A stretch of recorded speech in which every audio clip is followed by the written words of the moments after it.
اس کے بعد ایک اور منزل تھی کہ یہ واقعہ رونما کب ہو، صحیح ٹائمنگ اتنی بنیادی چیز ہے کہ اگر اس میں کوئی کوتاہی ہو جائے تو بڑے سے بڑا عمل بھی ضائع ہو جاتا ہے۔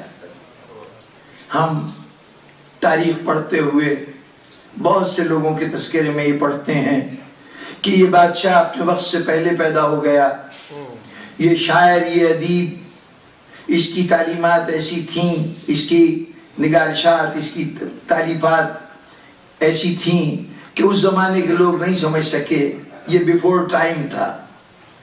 اور کچھ لوگ ایسے ہوتے ہیں کہ وقت گزر گیا ہوتا ہے اور ان کے متعلق کہا جاتا ہے یہ تو ماضی کی یادگاریں ہیں، انہیں 200 سال پہلے ہونا چاہیے تھا، 100 سال پہلے ہونا چاہیے تھا۔ اب میں نہیں جانتا کہ ہمارا پیمانہ کیا ہے اس بات کو طے کرنے کا کہ جو شخص ہے وہ اپنے وقت کا نہیں ہے یا اس سے پہلے ہے یا بعد ہے۔ لیکن اگر پہلے اور بعد کے لیے کوئی پیمانہ صحیح معنوں میں ہو سکتا ہے تو وہ یہ ہو سکتا ہے کہ جن مقاصد کو حاصل کرنے کے لیے کوئی شخص اٹھا ہے، اگر وہ مقاصد پوری طرح حاصل ہو گئے تو اس کا اقدام بر وقت تھا، اور اگر وہ اپنے نتائج کو حاصل کرنے میں ناکام رہا، اقدام صحیح تھا، نتیجہ وہ نہیں ہوا جو چاہتا تھا، تو اس کا مطلب ہے کہ وقت کے انتخاب میں غلطی ہوئی۔ امام حسین علیہ السلام کو ایک ایسا قدم اٹھانا ہے قربانی کا، ایثار کا، اتنا غیر معمولی واقعہ کہ جو انسانی ذہن کو جھنجھوڑ کر رکھ دے۔ وہ مسلمان جو سو چکا ہے، جس کے اندر دین کی حمیت ختم ہو چکی ہے، اس کی حمیت کو بیدار کرنا، اور صرف یہ نہیں کہ اس دور میں بیدار کرنا بلکہ وہ واقعہ ہر دور میں انسان کی حق کی حمایت کے لیے تحریک کا بنیادی ڈرائیو بن سکے، بنیادی سبب بن سکے، اس کے لیے وقت کا انتخاب بڑا اہم تھا۔ شام کے اندر جو حکومت قائم ہوئی ہے، جس نے بظاہر اسلام کا لبادہ اوڑھ رکھا ہے، لیکن در حقیقت وہ اس دور کی یادگار ہے جس دور کو ختم کرنے کے لیے اسلام دنیا میں آیا تھا۔ وہ زمانہ جاہلیت کی تمام باتوں کو زندہ کر رہا تھا وہ دور، اور اس پہ اسلام کا لیبل لگا ہوا تھا۔ امام حسن علیہ السلام نے جو صلح نامہ لکھا ہے، جو شرائط صلح ہیں، وہ شرائط اگر غور کیجئے گا تو وہ اسلامی معاشرے کے وہ بنیادی اصول ہیں کہ اگر ان پہ عمل کیا جائے تو وہ مقصد حاصل ہو جاتا ہے جس کے لیے اسلام دنیا میں آیا ہے۔ وہ مساوات کا معاشرہ، وہ جرأت اظہار رکھنے والا معاشرہ، وہ حق کو طاقت سمجھنے والا معاشرہ۔ ابتدائی تقاریر کی طرف اشارہ کر رہا ہوں کہ جو بنیادی طور پر اسلامی معاشرے کی خصوصیات ہونی چاہیے تھیں وہ بیدار ہو جاتی ہیں اگر امام حسن علیہ السلام کے اس معاہدے پر عمل کر لیا جائے۔ لیکن جیسے ہی یہ معاہدہ ہوا ہے، امام حسن علیہ السلام نے شہر کوفہ چھوڑا، خود بھی چلے گئے، امام حسین اور دوسرے جو بنی ہاشم کے افراد آئے تھے وہ سب کوفے سے واپس مدینے چلے گئے۔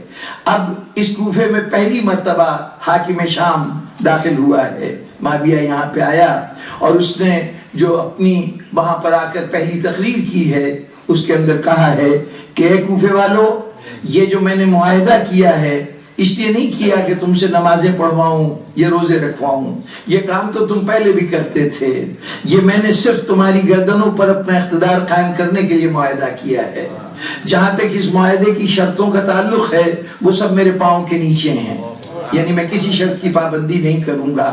یہ پہلے دن کا اس کا اعلان ہے، اور اب اس اعلان کے بعد بظاہر جب وہ کہہ رہا ہے کہ معاہدے پہ عمل نہیں کروں گا تو شاید یہی وقت ہوتا کہ امام حسن کہتے کہ میں نے تو تخت و تاج اس لیے نہیں دیا تھا کہ تو معاہدے پہ عمل نہ کرے۔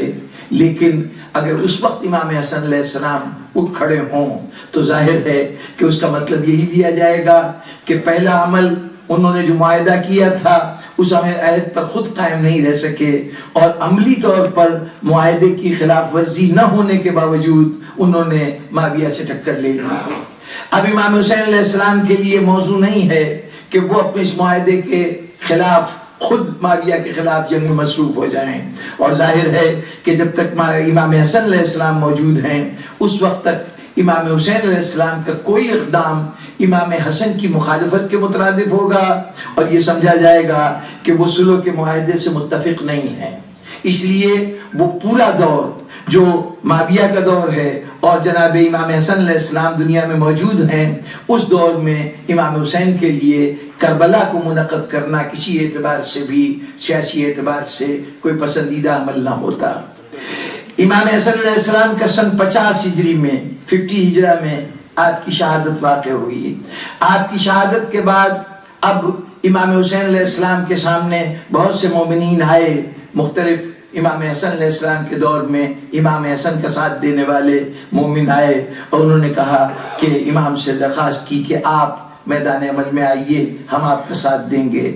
لیکن امام حسین علیہ السلام کا سب کا جواب یہ تھا کہ میں اس قسم کا کوئی اقدام نہیں کر سکتا جب تک کہ وہ تمام دلائل موجود نہ ہو جائیں جو اقدام کرنے کا جواز بن سکیں.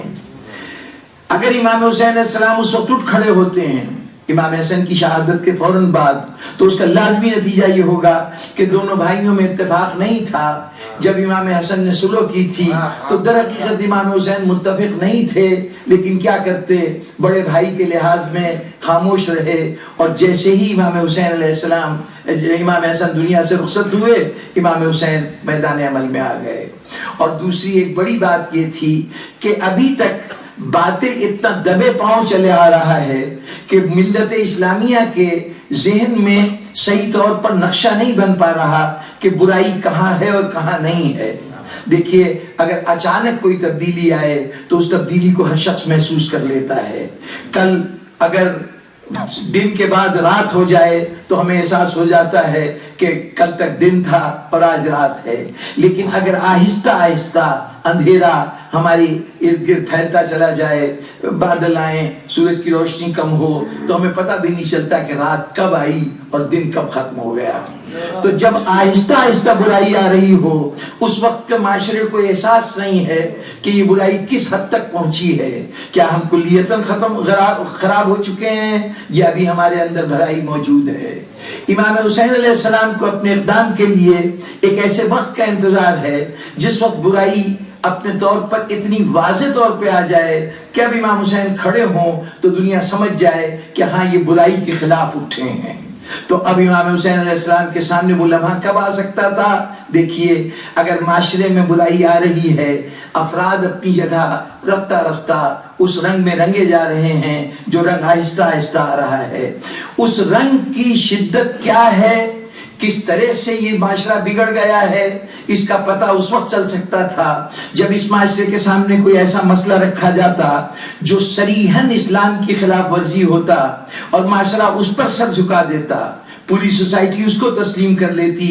تو اس کا مطلب یہ تھا کہ اب ہر شخص محسوس کر سکتا ہے کہ معاشرہ اتنا بگڑ گیا ہے کہ اب یہ اسلام سے اس کا کوئی تعلق نہیں. جب چھوٹی چھوٹی باتیں ہو رہی تھیں, کھانے پینے کی چیزوں میں تبدیلی آئی, رہن سہن کے انداز میں تبدیلی آئی, وہ جو اسلام کا عوام سے قریبی رابطے کا نظام تھا اس کی جگہ کے اوپر شہنشاہیت نے جگہ اختیار کر لی, تو یہ سب اتنا آہستہ آہستہ ہو رہا تھا کہ محسوس نہیں ہو رہا تھا. لیکن اچانک ایک واقعہ ہوا. اس سے پہلے جو لوگ آتے تھے وہ اسلام کا نام بھی لیتے تھے اور ان کا ظاہر بھی اسلام تھا. جو اس سے پہلے کی پوری خلافت کا نظام ہے اس میں جو بھی تخت پہ بیٹھ رہا ہے وہ ظاہری طور پر اسلام کا نام بھی لے رہا ہے, اسلام پر ارمان پیرا بھی ہے اور اسلام کی مخالفت کو وہ قبول کرنے کے لیے کسی اعتبار سے بھی آمادہ نہیں ہے. اعلان اندر اندر کچھ ہوتا رہے. اسلام کی شکل تو اس دن بدل گئی تھی جب پہلی مرتبہ ابھی رسول مشکل سے 70-80 دن پہلے خطبہ دیتے ہوئے کہہ چکے ہیں کہ کسی قریشی کو کسی غیر قریشی پہ کوئی فوقیت حاصل نہیں ہے, کوئی ترجیح حاصل نہیں ہے. لیکن مسلمان بعد رسول پہلا اجتماع ہے مسلمانوں کا, ایک جگہ پہ تھوڑے سے مسلمان جمع ہوئے, وہاں یہ فیصلہ کرنا ہے کہ مسلمانوں کی لیڈرشپ کس کے ہاتھ میں جائے, کس کو قائد بنایا جائے.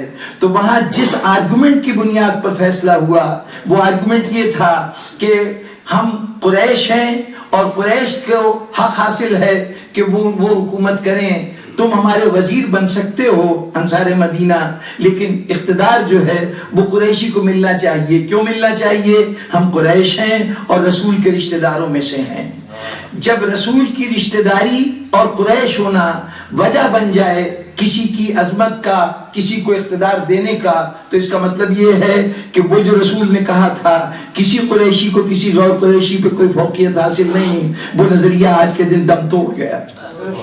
رسول کا مساوات کا نظریہ اس دن تب توڑ گیا تھا جب قریشیوں کی بالادستی غیر قریشیوں کے اوپر تسلیم کی گئی اور اس کو بنیادی پرنسپل قرار دیا گیا حکومت کے قیام کا۔